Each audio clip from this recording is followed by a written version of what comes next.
To you and welcome. Day 32, I believe. Yeah, well, 32 days in. And as the title says, what a mess. It's been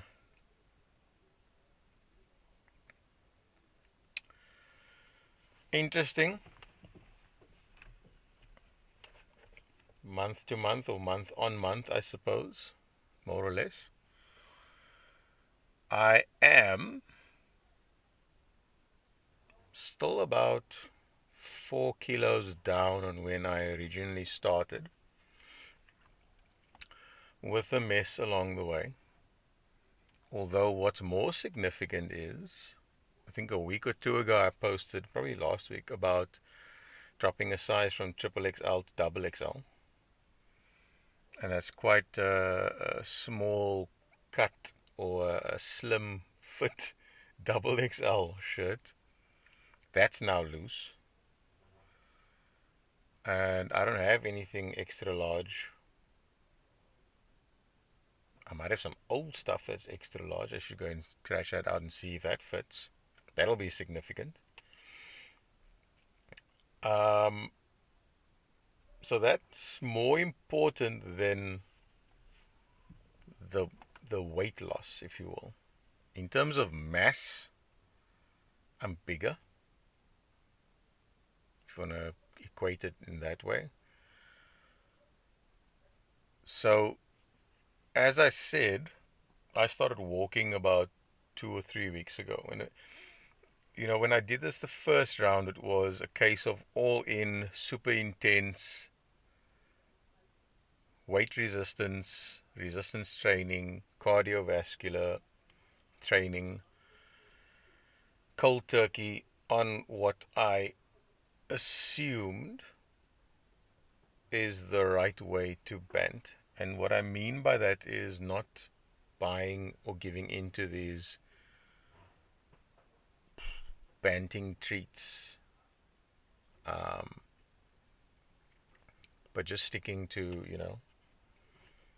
the allotted vegetables and the green and the orange list, the meats, cutting out processed oils, cutting out processed things was my approach. Just the logic behind it. And the logic followed the way my grandparents ate. Now, I think it's I need to kind of be clear here. My grandfather died in his 60s, which is quite young. My grandmother passed away in her 80s.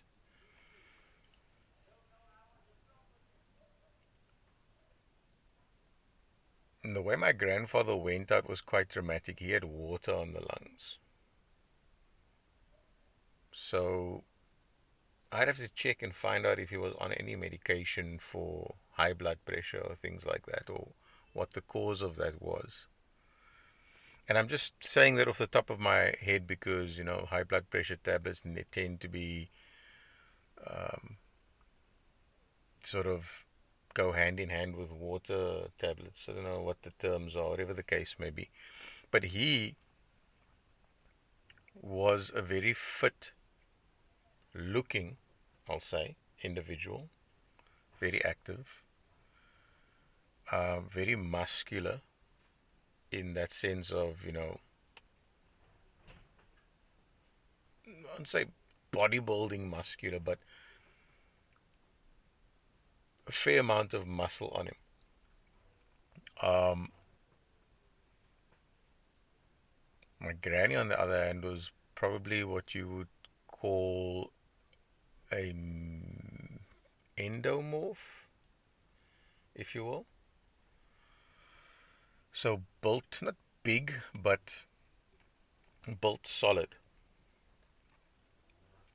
And I would consider my grandfather to be in mesomorph, if you will. So my entire family has always been, we're not tall and slender, skinny. We've always been big built. So we're not 100-meter sprinters by any means. But how they ate is what I was trying to get to. Beef fat, using that for butter, using that in place of butter for flavor. Spreading that on toast, and I've done that. Um, this time around, I haven't really ignored the bread as much as I did on the previous two occasions. Now, the first time I did it, like I said, was super intense. 40 kilos in about a month. And to some people, it looked as though I was wasting away, but because I only had extra large, triple XL clothes. So I didn't notice it, but obviously everyone else did. The fact that the clothes started to look like blankets on me. And obviously quite untidy, so I had to go shopping for, you know, newer variants, I suppose, slightly smaller sizes. And the second time around, after having so many people query, what is this that I'm on? What am I doing? Am I dieting? And that whole concept of trying to shift people's mindsets about what it means to diet, is probably the biggest challenge or one of the biggest problems to try and sort of change or get rid of these misconceptions. Um, but a lot of people were contacting me asking me about that because of various conditions. They're struggling with obesity, they've got niggling issues.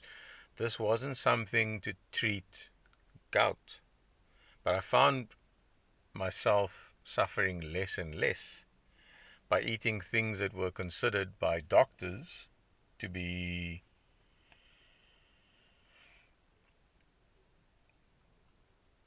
bad for you, if you will. Don't have too many eggs, the cholesterol is bad for you. Don't have red meat, the cholesterol and the fat. Trim the fat, have lean meats. And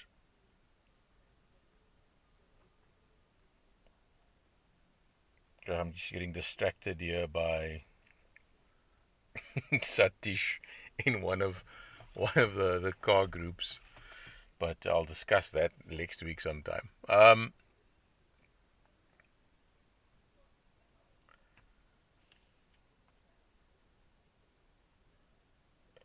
And it was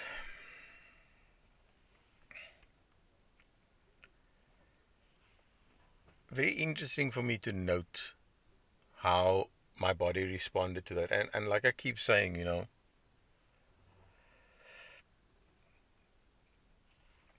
you've got to come to the realization yourself. Fail, do wrong, binge, enjoy the things that you used to enjoy, the carbs, and realize for yourself how your results, I think would be the best word, can improve or be improved by cutting those out. Either doing more to cut it out, or like I usually do, start out cold turkey, and this time around that failed miserably. Um, this time around it wasn't a case of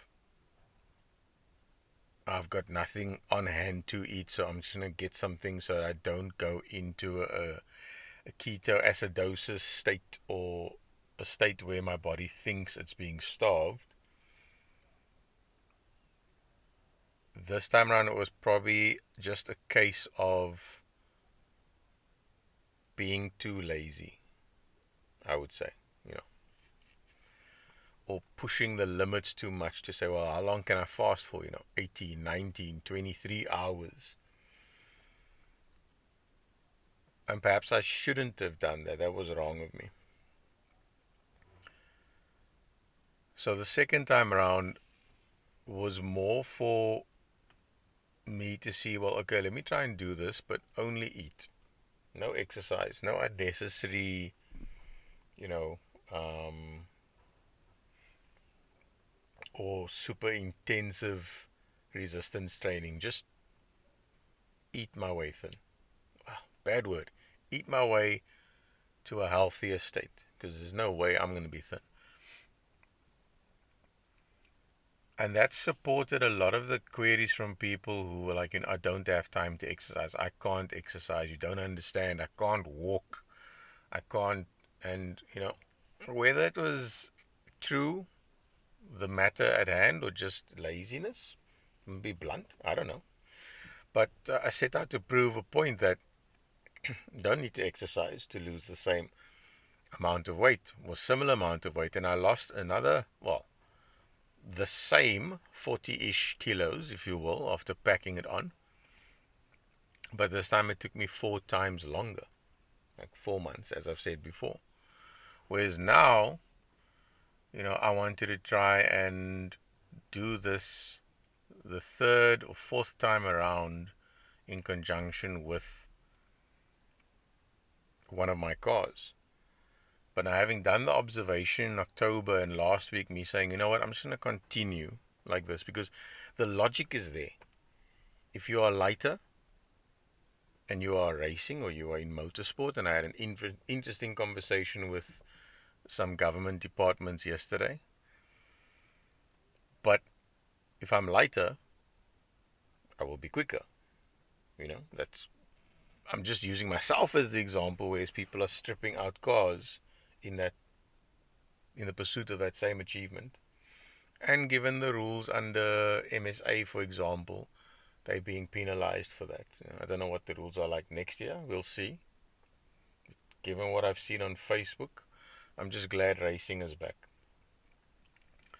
Well, to some degree, a kind of racing.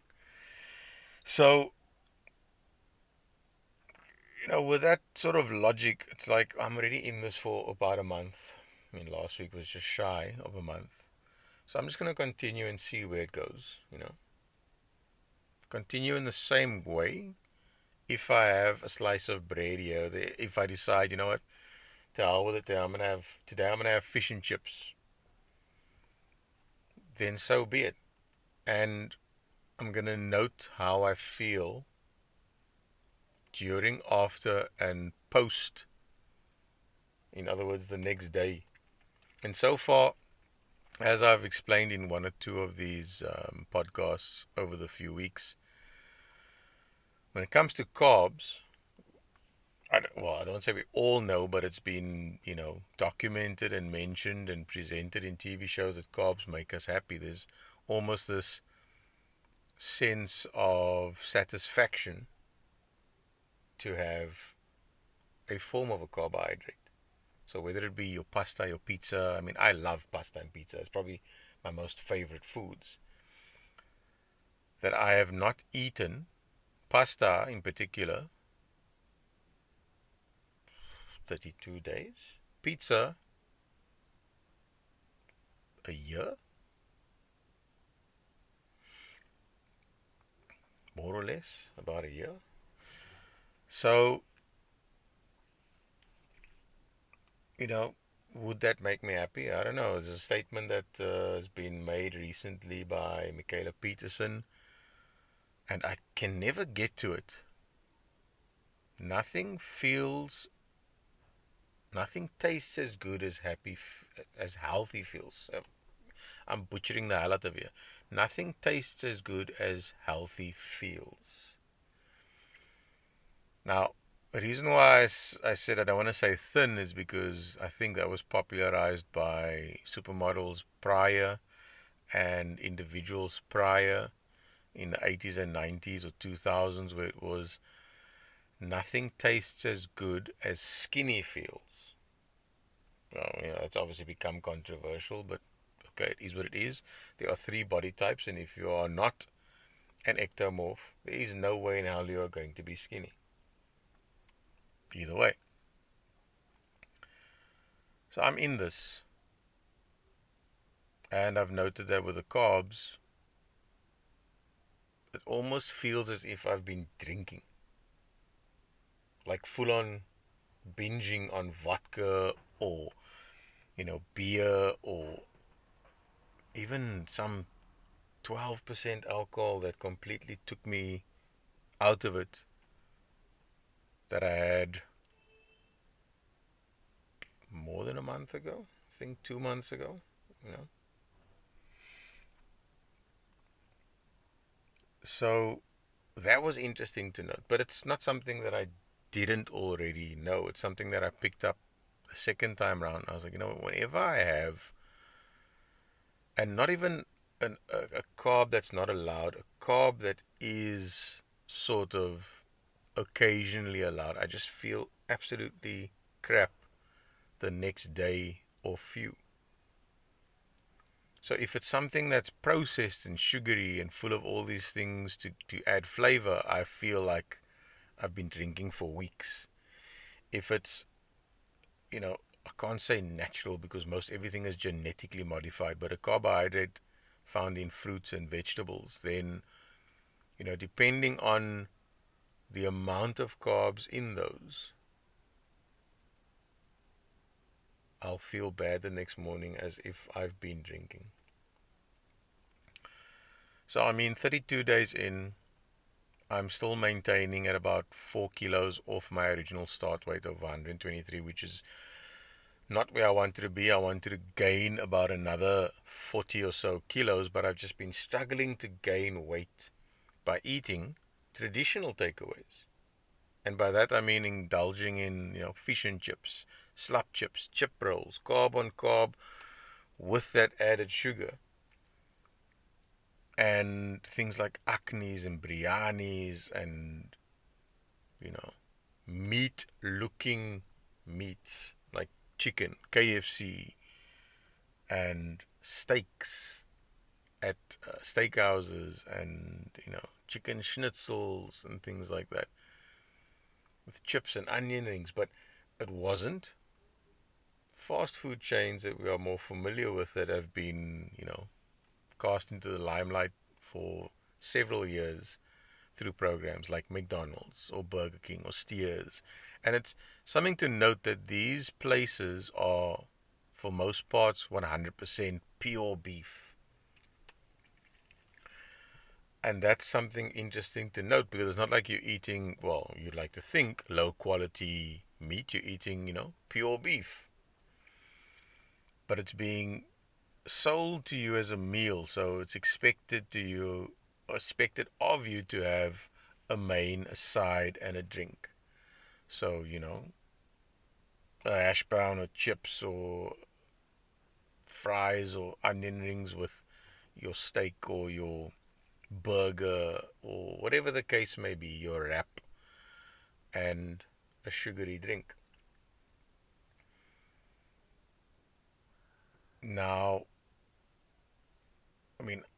I could probably go down that route and investigate at some point and conclude a whole bunch of things, because like I said last week or so, the sauces, or on my status, the sauces are another problem to add flavor to the flavorless mains that you're having. So you're gonna end up with, a burger that's completely dry because it's pure beef. So it's good protein for you, but it's laden with sauces and condiments and so what I'm looking for, garnish. You don't know, the buns could be added to the flavor profile, so that's loaded with sugar. Sauces are loaded with sugar. The meat might have sodium and sugar mixed to add flavor. Your sugary drink. So the culprit here is most likely that, you know, the true cocaine, if you will. Whereas I was having fish and chips. The batter might contain sugar, but it's what, salt, flour, water, maybe egg. And the chips are cut and boiled and maybe then fried. I don't know, but it's clearly not laden with sauces. What's your option? Salt and vinegar, spice, And you ask for a sauce, you're going to pay for a sauce. It's optional. That's something I noted in one of my statuses in the last week, or it could have been last week's podcast. Are you going to have something to drink? Most likely you're going to go down that route, but you've got a wider variety. I'll have a 2 liter water, or I'll have an orange juice, or I'll have a Coke, or whatever the case may be.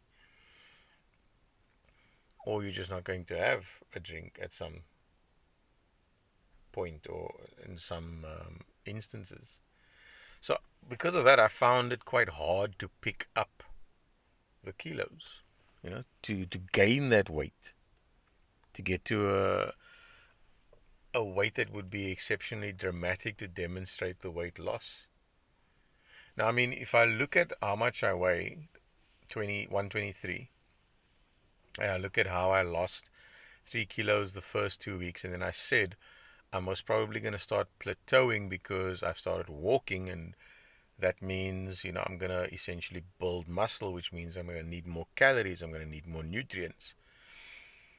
I'm going to notice an improvement in performance. So I said I started walking at about 3.7 or 3.41 kilometers an hour, and that improved to nearly 5 kilometers an hour.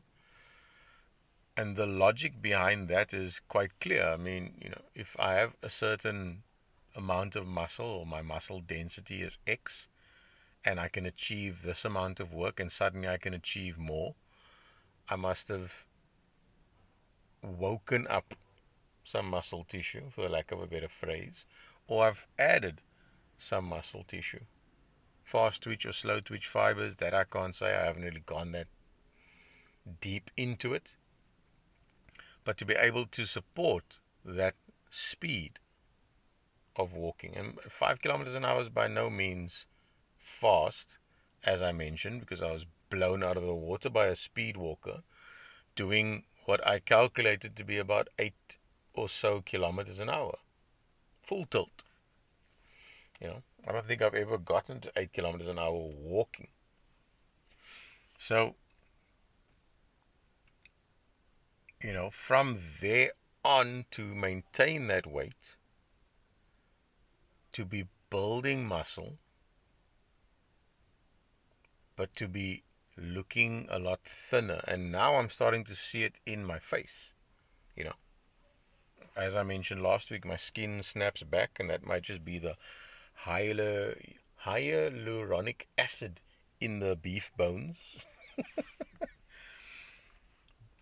and all the other minerals and vitamins that I've gotten from that. But I'm starting to notice it in, my limbs, my face, my neck. Obviously, the last few weeks, that is a lot taught, if I'm using the correct word there. The subcutaneous fat around my limbs, that's practically gone. So now it's just up to me to balance that out by building muscle in those areas, because obviously now I've got skin that's been stretched by the fat and the muscle in my arms. The visceral fat is still something to work on, the fat around the organs, the fat of my midsection. I'm not too worried about that, because I've never been worried about that, because like I said, it will come. That probably takes the longest, because that's the densest, if I understand it correctly in that way. It's hard to get that to start coming away. And the one way to do that is to build muscle. The more muscle you have, the faster you burn calories. And if you are on something like this, a keto or carnivore or lion diet or whatever, or you manage your calories, your body's going to start burning those reserves, if that is how you've structured your diet. So, people carbo load. These days I fat load.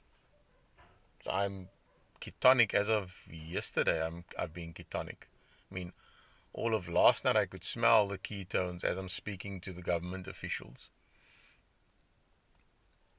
And that will come. That'll happen. That is, I mean, if it doesn't, it'll be really weird, because it'll be another spanner in the works. given this observation. So, I mean, I could estimate that I still have 30 kilos of fat to lose, 20 to 30. So, there's still some significance in doing this with that, as my opinion, in my opinion, such a low start weight of 123 or so kilos. There's still some room to demonstrate for dramatic effect, and that would have then been a whole roll cage that I've lost for what I'm wanting to do, you know. And this sort of ties in with my initiative, my motorsports initiative, and it ties in with a lot of things that people have said over the last few years. As I mentioned, in 2022, Harry went on this crusade of wanting us to consider ourselves athletes and wanting to be referred to as athletes. Not much of us that look very athletic, and we've poked fun at it in groups, and I've posted sort of a picture of an example of a drag racer, and in that picture is examples of some of the guys who are, actively pursuing things like cycling to manage weight. And besides just that, they've clearly seen the advantages, the improvements in the quality of life. Most notably Gerard from GSR cycles, and I'm assuming it's more for his quality of life than competition, but I'm sure it will go a long way in improving times if he comes on track. Jason James, another example, that cycles immense distances, huge, long distances that I can't even fathom, just for, shits and giggles. And I'm sure if and when he gets on track, which will hopefully be end of this year, from what I've heard, that should be impressive times. If everything works out and goes to plan, I'd love to see him on track again.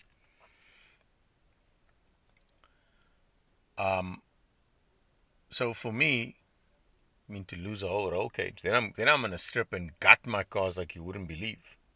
The ones that are true street, if you will. Now,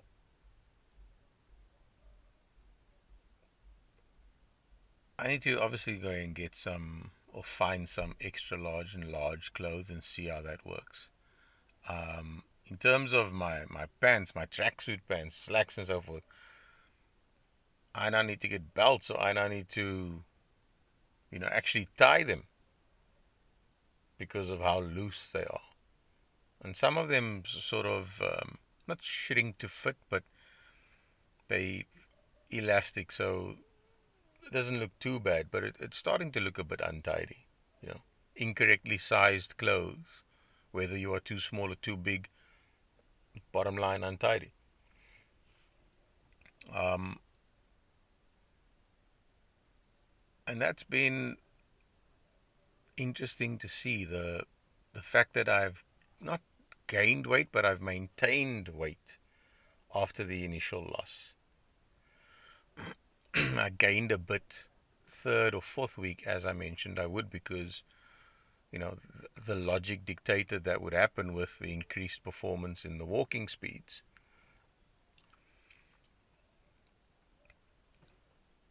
And the last week, I think I've pushed myself a bit too much in terms of the walking, and I'm assuming that's because of the damage that the gout has done over the years in the joint, or at the joint level. And on that note, recently, the last few weeks, it's been a case of gout-like pain, or pseudo gout in a sense, but it's actually related to the plants wanting to kill me. And it's a bit over dramatic, but in a sense, the plants' self-defense mechanisms with their anti-properties causing havoc in my system. Spinach, green leafy vegetables, broccoli, cauliflower, cabbage, pumpkin, all these things that are supposedly allowed or on the green list for banting, just causing a mess. And I said last week, I'm considering going the lion diet route, maybe carnivore. But when I think about it, and after watching some of those podcasts of Michaela Peterson's, I'm sitting there going, maybe it's not such a bad idea to try and see. I have to be a bit wary because going that extreme could be detrimental. I don't know what's going on inside of me. I'll only find out if I do something wrong, eat something wrong, something or the other. And what's interesting to note is, and you may have seen it on my statuses where it's been like, beef ragu, which is basically a fancy way of saying bolognese, but without the spaghetti. And it's very basic. I mean, beef mince, fat, minced fat, onion, tomato paste, tomatoes, and some of them I actually put cabbage in there as well, so that's going to be interesting to see if I take that out. Garlic, ginger, salt, pepper, masala, turmeric, nutmeg. That's about it. And having that and just combining that with some dairy, which is not technically allowed, if you will, it's not on the green list, that's kept me fuller for longer. I mean, what did I have this morning? I had a 2-egg, baby egg omelette with what is actually 100 grams of my portion that I portioned and froze. Because I've still got like 300 or so grams of that beef mince left. With about 50 grams of cheese. In fact, I double cheesed the hell out of that omelette. Cheese on the omelette, mince on top of that, cheese on top of that. And let it all melt. And if you saw my status, you saw some of the pics. Maybe I'll post it on the Blinkbek channel as well. And by that I mean the WhatsApp channel. I should post on the YouTube community page.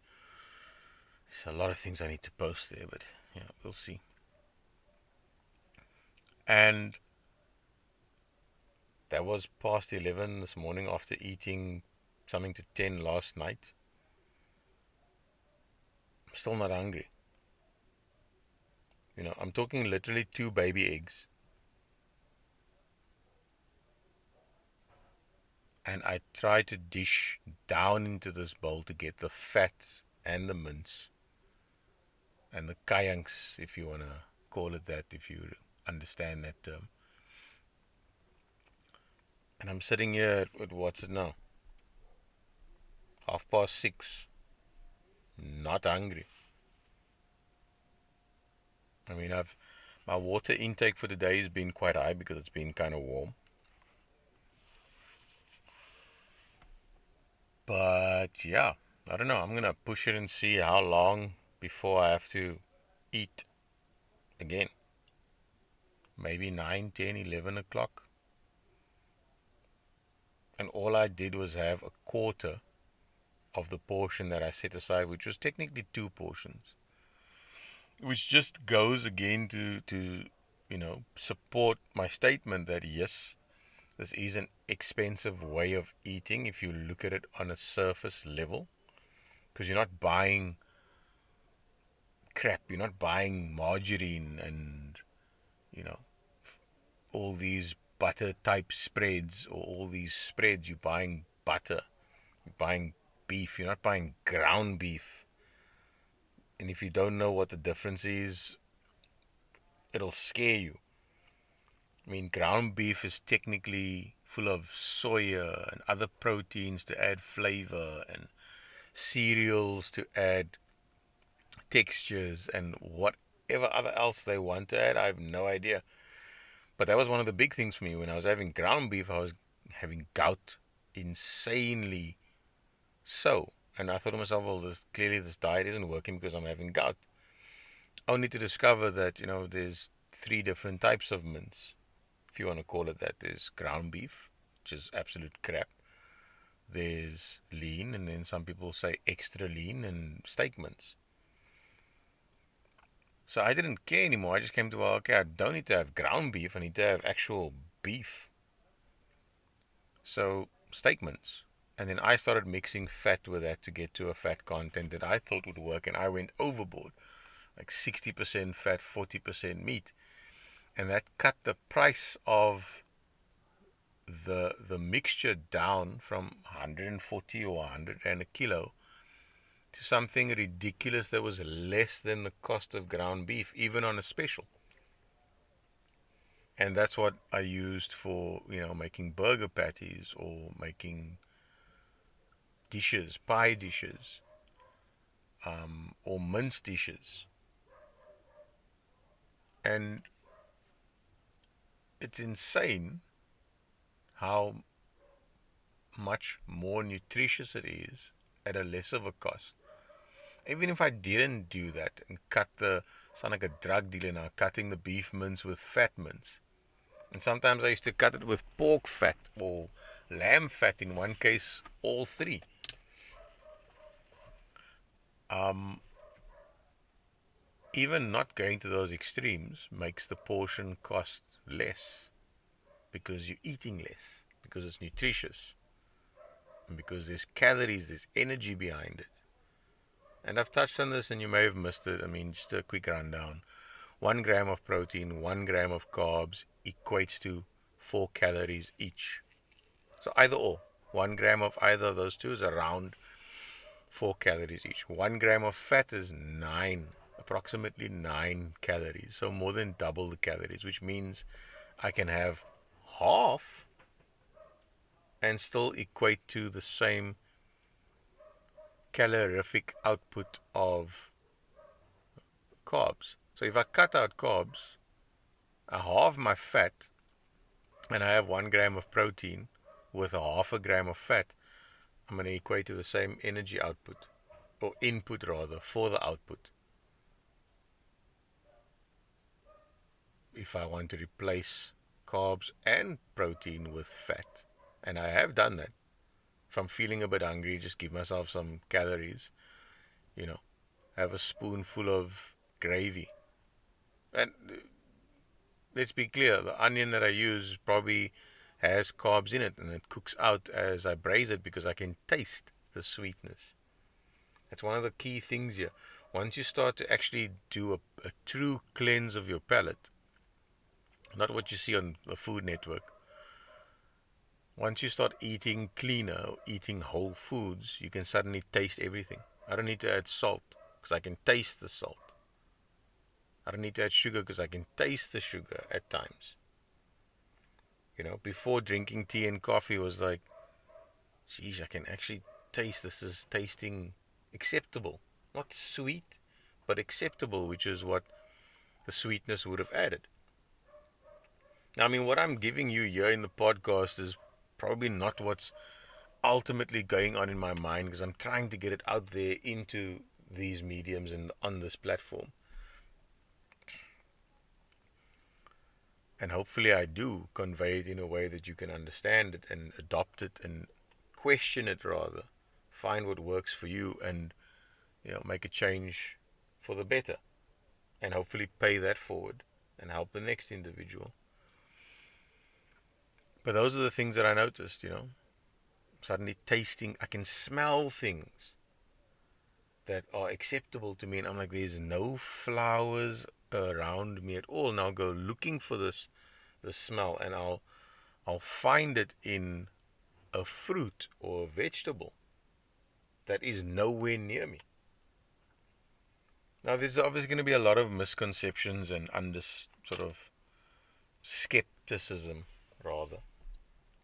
And that's fine, you know. But be constructive in that. Don't be just the typical human being that wants to say something. I discussed that this morning. Actually have something to contribute.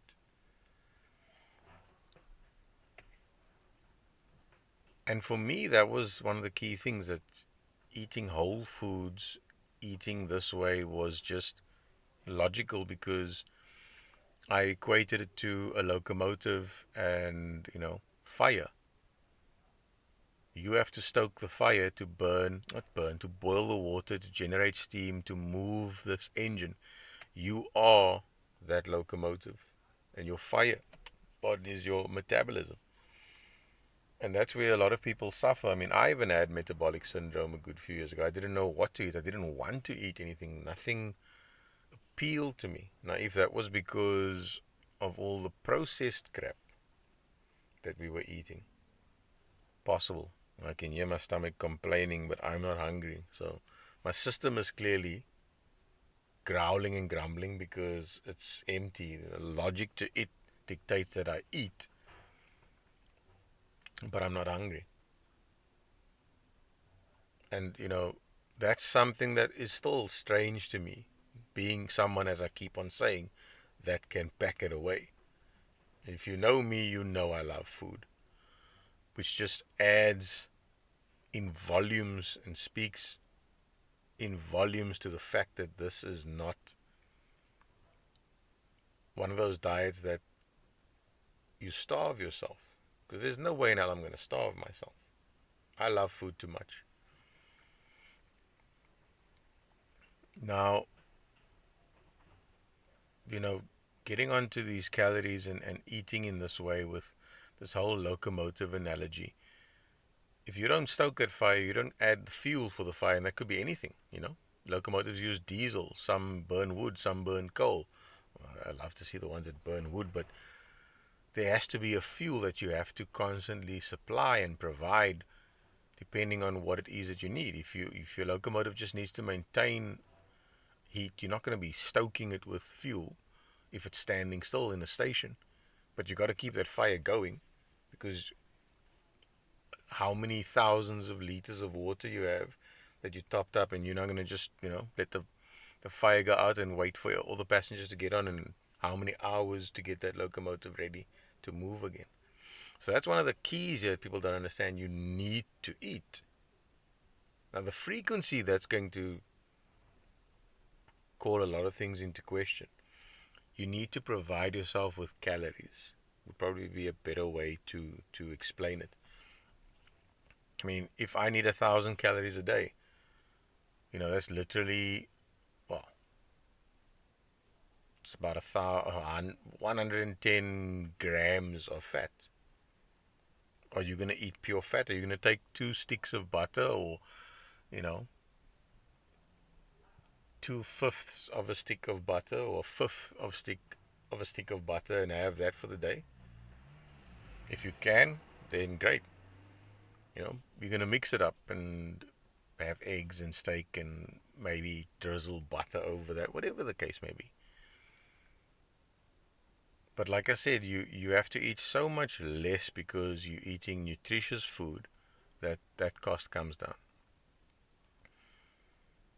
So if you equate yourself to a locomotive or even just a fire, you can't keep a fire going if you don't add fuel to it. And that then brings me to what I said about 7 years ago, where, I told someone you don't see a lion eating a masala steak Gatsby. But where that masala steak is coming from, that lion will definitely eat that cow. But the meaning behind that was, don't eat what you shouldn't be eating. What should we be eating? I don't think anyone knows. Even if you want to have these people saying, oh, before our species has been eating meat for years, millennia, there's evidence to show that. There's, groups of people and pockets of populations that eat just meat and fat. And depending on the environment, we don't know. I mean, if you live in the tropics, you don't need to be storing fat because it's hot. It's maybe uncomfortably hot, but it's certainly not freezing temps where you need energy stores. So you may just lessen that portion. But you can't not have protein because your muscles need that to sustain and to maintain it. or your body's going to start literally eating of itself. Your brain, your muscles, your nervous system, your whatever. Wherever there is something that can be eaten, your body may take of it. And then your body's going to obviously ask those questions. Nervous system, that's important. Can't go there. Brain, that's important. Can't touch that. But for all you know, people with degenerative diseases or, you know, brain issues, the body is eating of itself to fuel itself. Can't blame the body. It's either that or die. So all these people starving themselves for the sake of, wanting to be lighter and thinner, I most certainly don't agree with that. I've just happened to find something that works for me. It might not work for you, as I keep saying, so you need to find what works for you. You need to come to that realization yourself. I mean, I need to take my own advice. I know what the outcomes are, what the pitfalls are here of not eating or not eating the right thing. Am I going to do it? Most probably, if I feel like a masala steak Gatsby, I'll go and get me one. If I feel like a chip roll, I will go and get me one. I know where to get all the good ones. I haven't forgotten that. And, with everyone obviously sending me as if I'm fasting, all these beautiful dishes from all these takeaway places, old and new. My list is just growing of, I'm going to binge on this one day and I'm going to put myself in a coma for 4 days and we'll see what the end result is. If it's a special occasion, enjoy it. Don't sit there with your, clean, grilled, fresh piece of steak with nothing on it but salt and a glass of water if your friends and family are celebrating something. Plan accordingly. Take the beating and the pounding and the headaches and the babalas the next day. But or don't. Depending on your FOMO levels, depending on the number of things, it's entirely up to you. I mean, I'm not gonna sit here and go, no, I'm only eating this, I'm not eating that. I think I posted a picture with the bread in the background. I'm not gonna waste the fat. I'm not gonna let that go down the drain because that is the gold. So I'm gonna sop it up with bread. That bread is probably burnt up so quickly because my body's going, carbs, poof, gone. Because my metabolism is starting to erase, and it'll probably erase even more if I just do simple exercises that you don't need a gym for. And I mentioned last week there is a discussion coming up with a certain gym to partner. Um, if that's what you want. I mean, for years before I even ever joined a gym in 99, end of 99, more or less, I would exercise in my yard with bricks. Get a flat sort of 2x4 stick, put a few bricks on there and do bench presses. Or straight brick in my hand, do bench presses. Half the time it fell on my face and fell on me. And that's fine. I'm supposed to be ugly in any case. But that's what I did. And then later on I used 5-liter bottles, in instance where I didn't go to gym. When bottled water became a thing, 5-liter bottles became a thing. Get 5-liter bottles. Some with water, some with sand, some with concrete, some with heavier materials. So there are ways and means for you to improve your health without spending much money on memberships, on gym memberships. I'm sure it's nice to go to the gym and, people go to socialize. I mean, some of them are called club for a reason. In this social environment, you in this, and it's a good space to network. Don't get me wrong.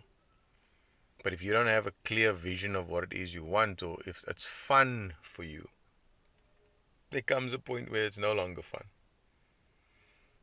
You need to understand the benefit of it, the point of it, to do it.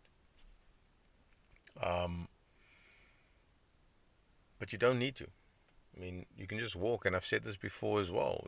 People say, "Oh, I don't have the time to walk." Make your cup of tea or coffee. You've got 15 minutes, government mandated time. Most of you, depending on the industry. So go and walk. 7 minutes, stop, turn around, walk back.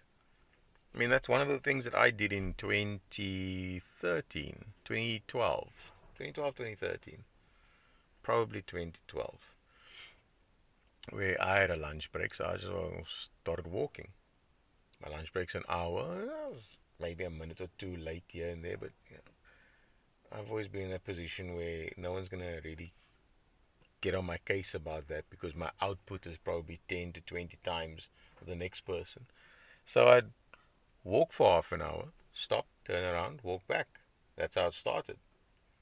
And I'm literally, saying it went from walking about a kilometer an hour to 2 kilometers to 3 to 4 to where I literally walked around the entire block 5 kilometers in one go. I didn't need to turn around. And that's how you can start. Walk for 30 minutes, turn around, walk back. There's your hour. Eventually, that whole hour was like start to finish, done, boom. And people, I don't know, maybe need to just try it and see how it goes. People's willpower levels vary person to person. Not much I can do about that. I'm not by any means a motivational speaker, I don't think. So, I'm keen to see what happens because now I'm going to start doing calisthenics and all the other own body weight type exercises. Let me see what happens. Let me see how the transformation occurs and how it accelerates because, like I said, you build more muscle, you increase your metabolism, you burn calories faster, and if those calories just happen to be the fat around your gut, you can pretty much decimate it. And as I've said, I've proven that. And I mean, the first time I did this, I was doing, as I mentioned, a modified version of Body for Life. So if you've ever heard of that program, I kind of enjoy it. You don't need to do it, but I would do bench presses almost every day for like 3-4 hours before. Flat, incline, decline, 4 sets, 5 sets, add some weight. I don't think it's enough. Do some dumbbells. The clubbing muscles, biceps, triceps, shoulders, chest, back. Now, I always did the entire body, quads, hamstrings, calves. I loved squatting. I still do. I love deadlift. I love, leg press. I mean, if I can do it now, I don't know with all the damage that the gout has done over the years. We'll see. Be interesting to see. Can I even still bench, bro? But, I need to consider, am I going to do bodybuilding again? Am I going to bother with that? Is that one of my goals? I mean, what's the point of it? Yeah, it's a sport, I suppose, but I tend to shy away from static things these days. I love dynamic things. I mean, am I going to be a sprinter? Hell no. You know, the other day I was thinking to myself, I should actually just start running and see when my energy levels deplete, just for shits and giggles. But I'm going to be doing that, so we'll see how that accelerates the transformation. I mean, it's still early in the month, so the next 32 days can give way to that, and we'll see. I mean, I haven't had the beef acne that I would be cheating with once a week, twice a week. I didn't have that this past weekend, so that guy must be wondering where I am. And he watches my status. I see him. I see him comment, especially when it is beef acne. But I might decide 2 weeks in, and you know what? It's Friday. I think I'm gonna get me some acne, and at least I've got Saturday, Sunday to recover, because I know I'm gonna be babalas the Saturday morning.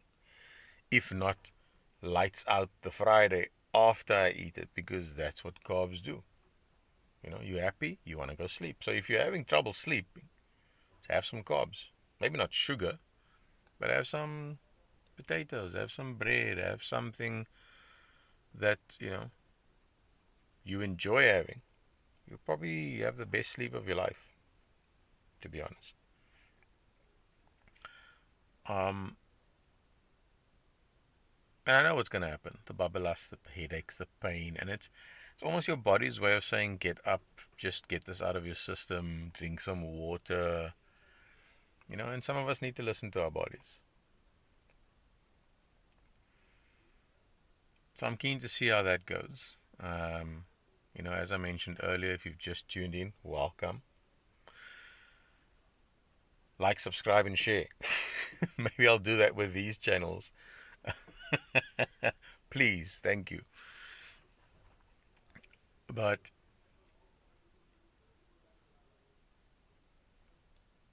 it'll be interesting to note and to see, especially how the carbs will impact on the progress. And again, I know what the progress will be like. I need to take my own advice. I could call it, I'm still in an observation phase. I have not gotten down to 80 kilos ever, I don't think.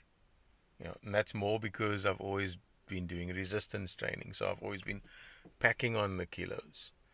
There was one time only and ever that I actually saw my six pack, and that was in my early 20s, in this whole exercise regime. And the funniest thing is, people would ask me, hey, so what do you eat? I'm like, curry and rice.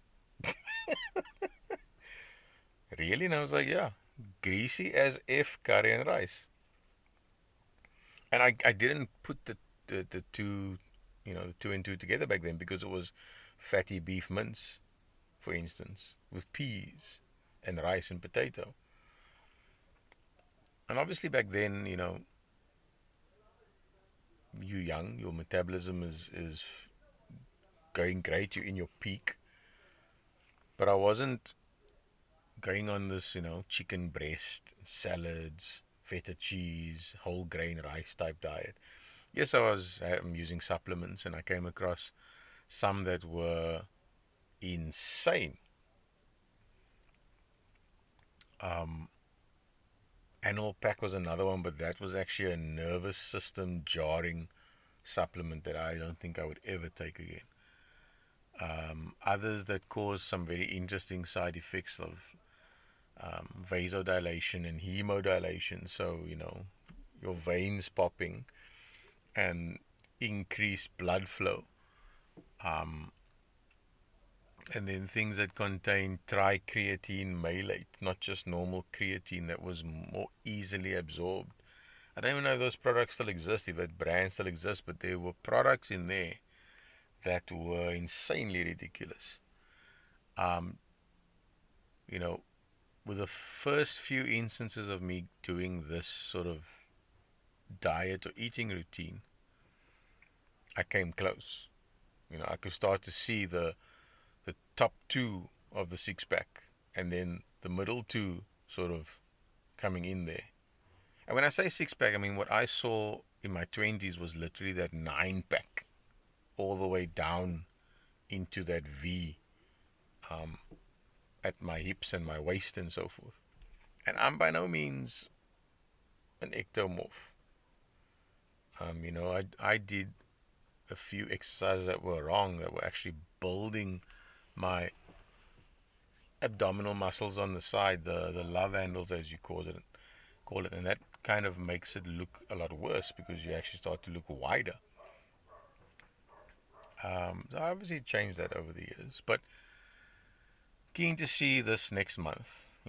I wanted to use November to try and actually go through a full-on gain by having the fast food takeaways, not so much the traditional type takeaways or the home style cooking takeaways. Because you don't really know what goes into it at the end of the day. this TT using palm oil or canola oil because she thinks it's healthier. It's got a heart health stamp on it. She's not using Crown sunflower oil. But all these things are processed. You know, the guy that makes his acne says he melts the fat out of the meat in the pot and adds water, and eventually the fat comes out. That's how I render the fat as well. And then he cooks with that, all his spices and his onion, whatever the case may be, and then he reintroduces the beef, gets that soft, adds the rice, adds the potato, and voila. And I can honestly say that's true because when that food gets cold of his, you can see it congeal. Now, your oils, that you buy in the store is liquid at room temperature. It's liquid when it's hot. It's most likely going to be liquid when it's frozen or when it gets super cool. And if you put it in the fridge, you can see that it still stays liquid. That doesn't make much sense. I mean, one tip would be, if you look at animal fat, if it's cold, it's solid. If it's room temperature to where it's just slightly under room temperature, it actually starts to melt. You can feel the grease. Wagyu is a good example of that. The minute it gets warm, that just eviscerates, it melts, it becomes liquid. And when it's obviously hot, then those solid fats turn to liquid. And that's probably where people are on this whole coconut oil is good for you, because it has the similar properties. When it's hot, it's a liquid. When it's cold, when it's room temperature, it's solid. And when it freezes, it's definitely solid. Olive oil, again, not the case. People say, oh no, it's super healthy. I'm sitting there going, if you eat an olive, it's solid. As you break it down in your mouth, you can taste and feel the oil, the greasiness. Same with, a coconut. It's solid. If you open it up, you get coconut water. You don't get the oil. It needs to be processed to get the oil. It just happens to have the same characteristics as animal fat. So, is it good? I don't know. Could be. But for me, when I started this, it was just simply cut out processed things. And again, I've covered this before.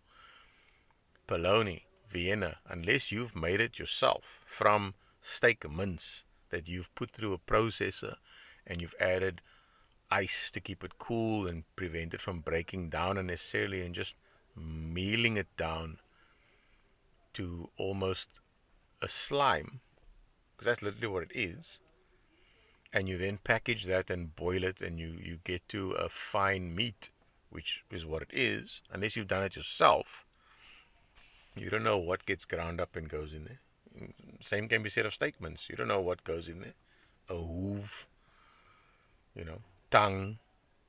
I'm someone that I can't stand eating tongue. All the years, all my life, I don't know, maybe they put tongue in there because tongue is a muscle. There could be a heart in there. Heart is a muscle. I mean, maybe it is in the ground beef, for all you know, because those things are high in purines, and that's what triggers my gout. If I eat normal mince, I don't have that problem. If I eat ground beef mince, massive issue. The tongue is part of the cow, it's beef. Heart is part of the cow, it's beef. The liver, the brain, the intestines, the pancreas. And just today I was watching something where it said, no, the liver, probably the best thing you could eat. And I'm sitting there going, I do not want to chance this, but I'll give it a go.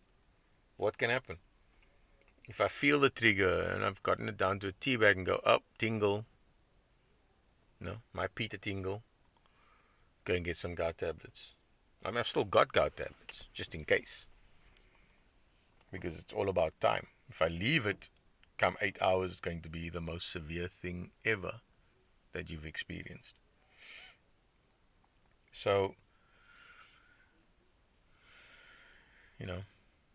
we'll see how it goes. I mean, I would say by mid-December, I could potentially be down to 100, under 100 kilos. Let's see.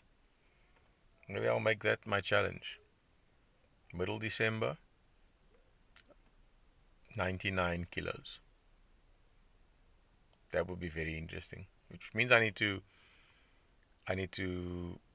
be very cautious about how I exercise. In that case, then I'm just gonna stick to leg work. You know, we don't walk on our hands; we walk on our legs and our feet. So that's an important muscle to have functioning. Without it, you might as well be dead in the water. You are dead.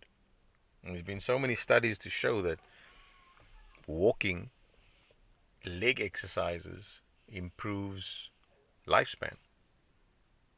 So all of that kind of ties in where if you want to exercise, start with walking. Don't people vault out of bed and I'm gonna go for a run and end up in ICU for the next 4 weeks because they broke a leg or broke this bone, damaged this tendon, tore the MCL and the ACL clean off. That's what happened to me. Not from exercise, but just from, you know, on site incident. Stupidity, really. So my own fault.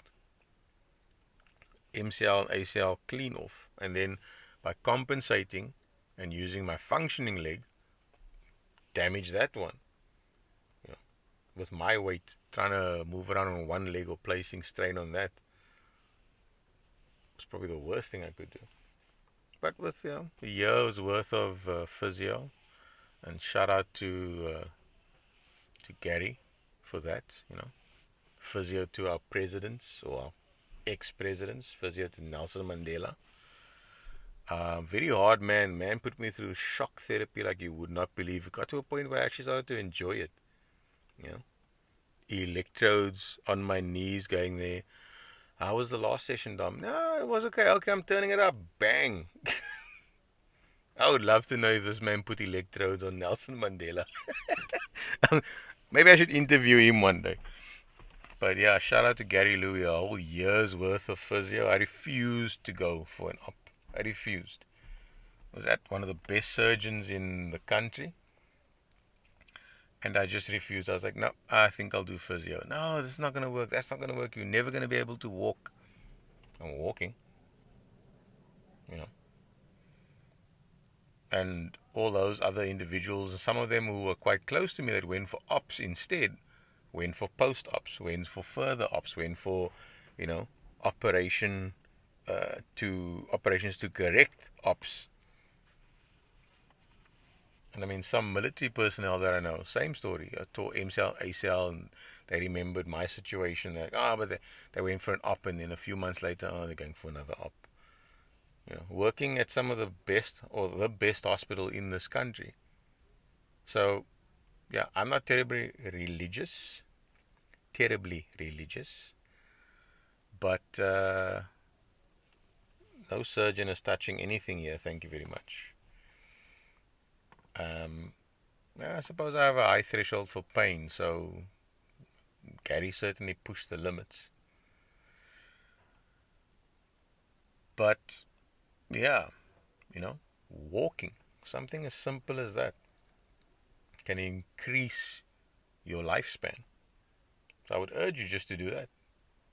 You don't need to go anywhere. I mean, if you can walk in your area and it's safe to walk to the shop. Just for shits and giggles, take a walk through the shop. I used to walk in Canal walk in Waterfront if I was, you know, late at night. Well, it's not like some of the areas I stayed in were bad, but safer to walk in a mall.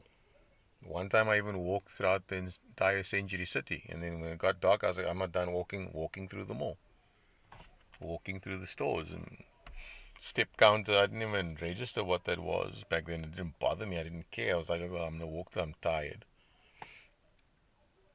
Um, you know. So maybe that's something I should do. Raise funds and do a walkathon. We'll see. We'll see. Lots of collaboration that can happen. But yeah, walk it out. So I need to be a bit cautious about that. My exercise routine, because I don't want to end up adding muscle and then skew those results. But it'll still be evident in the clothes, in the look, because I would have obviously lost all the fat around the midsection. And then weight technically doesn't mean anything as a metric, you know. Um, that's one way to look at it. If I'm down to a large, which I don't think I should be anything less than a large, that's significant. If I get to a medium, hell, that'll be crazy. But with my fat head, to be on a medium-sized body, I don't think that's going to work. Large is where I'm at. Um, you know, I'm an endomorph. So I'm a big boy. So we'll see. I need to try and balance that out. Maybe just stick to walking. Maybe, you know, and change the route up as well.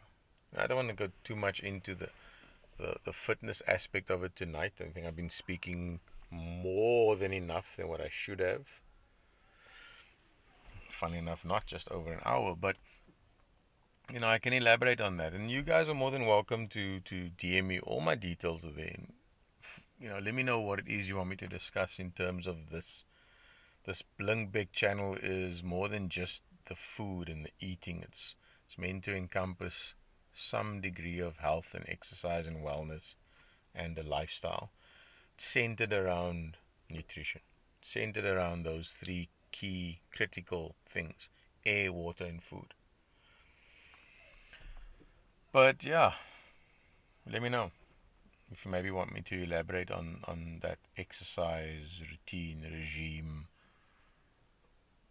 a way of improving the results or accelerating the results, if you will. I mean, just a note, I'm still not hungry, but I can hear my stomach is going, food, I want food. I'll give it some water and see if it shuts up. Um, yeah.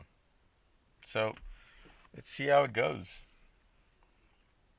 I'm keen to see what the next month holds. I'm keen to have some acne, I won't lie. Keen to have that fish and chips parcel that I had earlier in the week as well. So beautifully fried and crispy and soft inside and crispy slap chips. Not crispy, but golden brown with a crisp on an end, slap type chips. Salt and vinegar, that's it. Mm-mm-mm. I don't know. Maybe try out some takeaways options there. We'll see. But yeah, lots to do. November's going to be a very busy month. Next year is going to be exceptionally busy. So, keen to see. Tune in next week. Thank you very much for tuning in and listening. Yeah, please share, like, subscribe, share with friends, family, post it on your statuses. And maybe take a different approach with this channel and the other that I started as well. See how we can grow that. And maybe try and do some collaboration. Yeah. Time, I won't say is limited. I just need to manage it a bit better. I need to find the time. And we'll see from there. But have a good evening. Have a good weekend. If you are heading out to wherever tomorrow for recreational sport, enjoy it. And I will speak to you again next week, Friday, 6 p.m. Cheers.